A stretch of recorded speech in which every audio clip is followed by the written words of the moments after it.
Policy institute کا شکریہ ادا کرتا ہوں، کیونکہ اس ملک کی ایک بہت اہم وقت پہ، ایک فیصلہ کن وقت پہ انہوں نے یہ سیمینار کیا، اور اس کی بہت ضرورت ہے پاکستان میں کہ ڈبیٹ کیا جائے کہ یہ ہوا کیا پاکستان سے، کہ ایک ملک میں ایک اچھا بلا، یعنی اگر کمپیئر کریں مشکل حالات میں، ساری دنیا میں بحران آیا ہوا ہے، جو کرونا کے آفٹر افیکٹ ساری دنیا میں ہے، اس کے بعد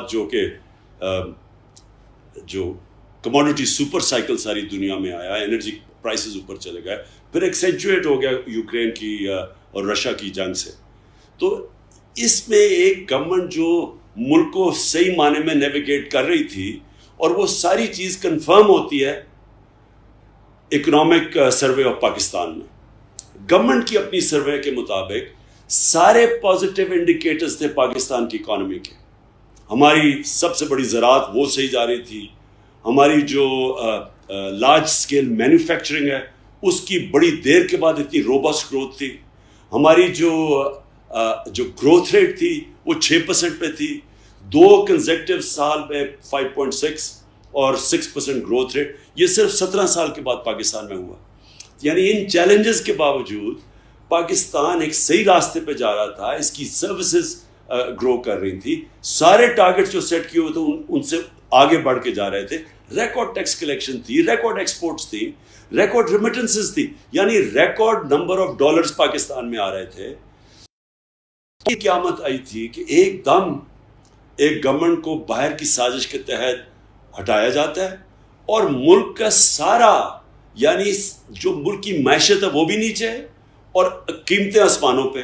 ہمیں یہ کہا گیا تھا کہ مہنگائی کی وجہ سے جناب یہ حکومت بڑی نااہل ہے، اور ہمیں بتایا گیا تھا کہ یہ ملک کو آزاد کرنا عوام کو مہنگائی سے، اور انہی لوگوں نے وہ مہنگائی کی ہے اب یہ 2 مہینے میں، جو شاید پاکستان کی تاریخ میں 2 مہینے میں اتنی مہنگائی نہیں ہوئی.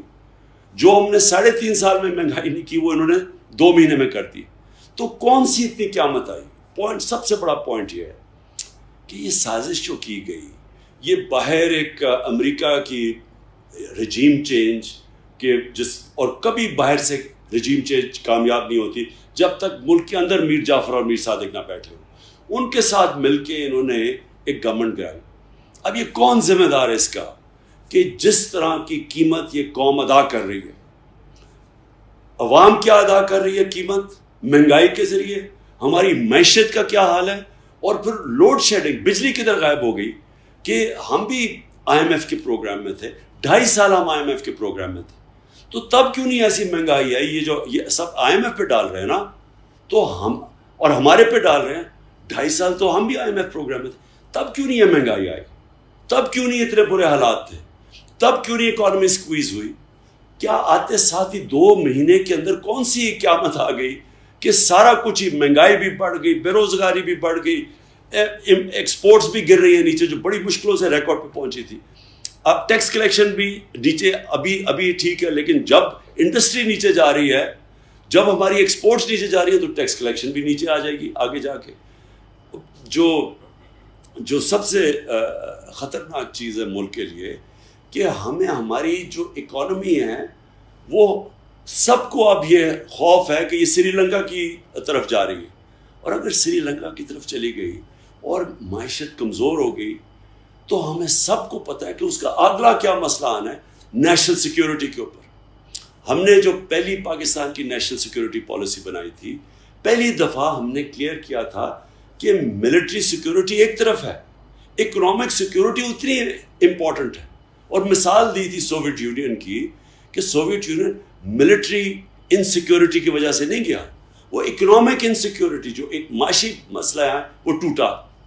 تو ہم پہلے سے بھی ہماری طرح کے لوگ یہ کہہ رہے تھے کہ یہ جو رجیم چینج ہے، کیا جو امریکہ نے ہمارے اوپر یہ مسلط کیے ہیں پاکستان کے بڑے بڑے ڈاکو، اور یہ یاد رکھیں کہ یہ کبھی نہیں ہوا کہ 1100 ارب روپیہ NRO2 کے اندر ان کے معاف کیے گئے، یعنی رول آف لا کی دھجیاں اڑا دی گئی ہیں کہ طاقتور کے لیے ایک قانون اور کمزور کے لیے چھوٹے چور جیل میں اور بڑے ڈاکو بن گئے وزیر اعظم اور چیف منسٹرز.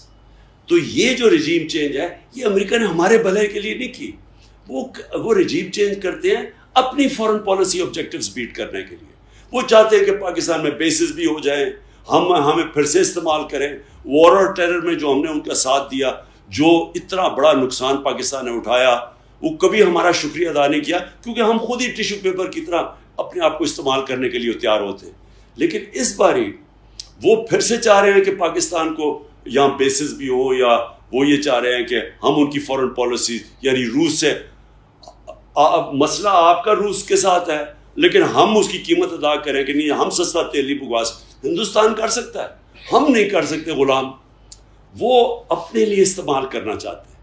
کیا ہمارے ملک کے اندر لوگوں کو خوف نہیں ہے کہ کیا انہوں نے اس ملک میں رہنا ہے؟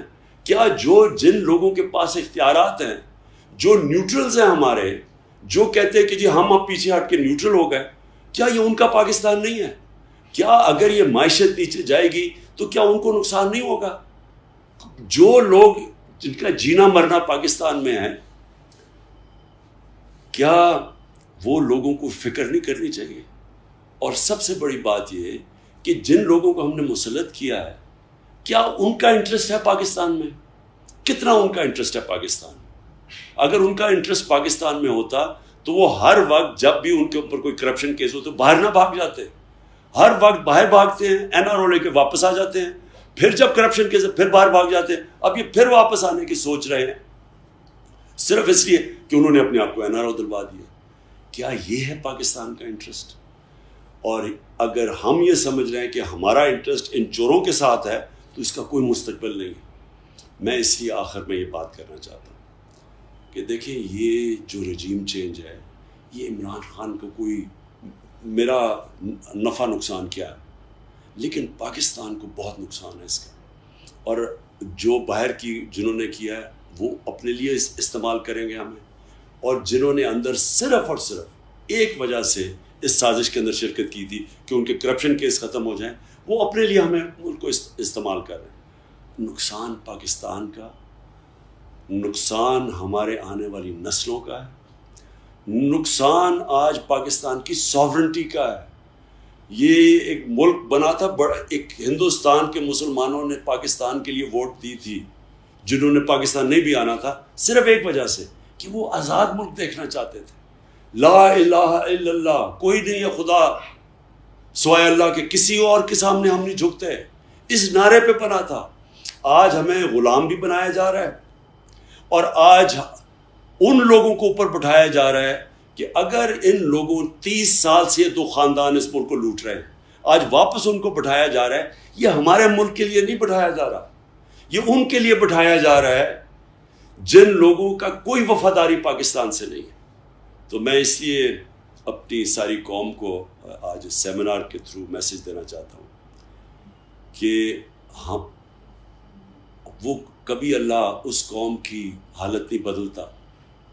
اللہ قرآن میں کہتا ہے جب تک وہ قوم خود اپنی حالت بدلنے کی کوشش نہ کرے. ہم نے اگر اسی طرح چلنا ہے اور ہم نے چپ کر کے تماشا دیکھنا ہے کہ یہ چور واپس جاتے ہیں پھر واپس آ جاتے ہیں NRO لے کے, اور باہر سے ہمیں کنٹرول کیا جاتا ہے, اس لیے پاکستان نہیں بنا تھا. اور اگر یہی ہوگا تو مجھے افسوس سے کہنا پڑتا ہے ہمارے ملک کا کوئی مستقبل نہیں ہے.